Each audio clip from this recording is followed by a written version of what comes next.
Déjà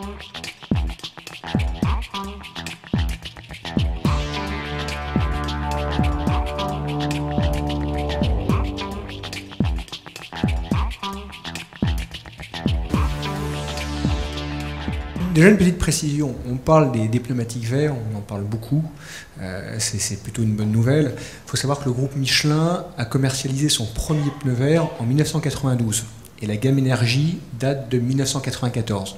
Donc il faut bien avoir conscience que ça fait partie des gènes de l'entreprise et ce n'est pas un phénomène de mode quelque part, c'est vraiment une tendance lourde.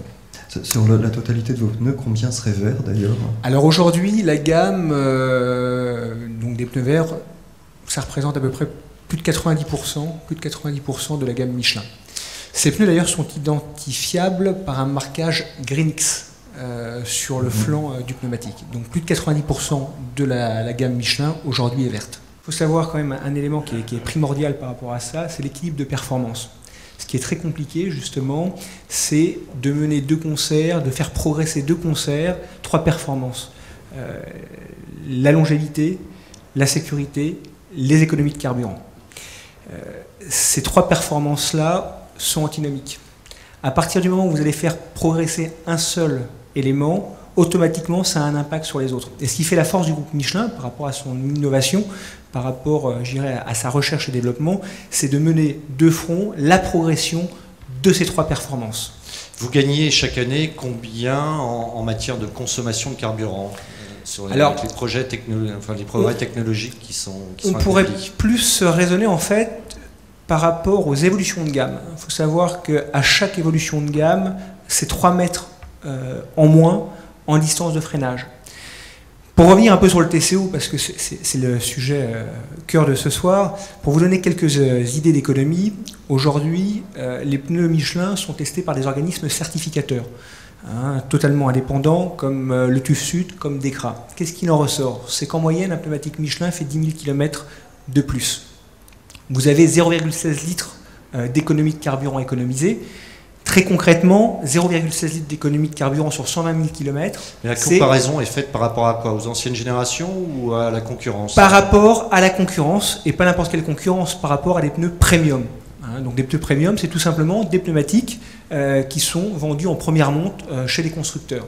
Donc pour en revenir aux chiffres que je vous donnais, en fait 0,16 litres au 100 d'économisé sur 120 000 km, c'est 192 litres de carburant économisé. Si vous prenez simplement un élément tout simple, le prix du carburant à 1,50 €, ça vous fait 288 € économisés sur la durée du contrat.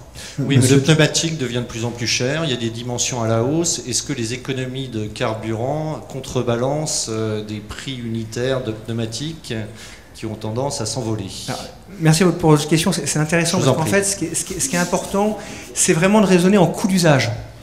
Aujourd'hui, un prix, qu'est-ce que ça veut dire? Ça ne veut pas dire grand-chose. Par contre, le coût d'usage, là, va faire la différence. Si vous prenez par exemple en prix constaté un prix d'un produit qui serait à 100 € par rapport à un autre qui est à 90, quand vous avez en fait une longévité de 10 000 km supplémentaires, globalement, vous avez donc un prix d'achat qui est certes 10% plus cher.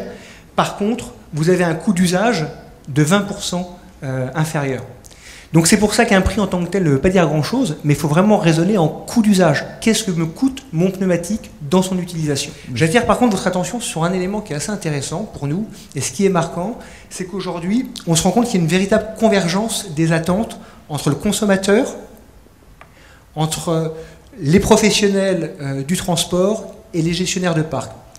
Très simplement, j'en veux pour preuve 2 éléments factuels. L'étude JIPA 2010, qui montre aujourd'hui que les performances clés pour le consommateur, il y en a 3.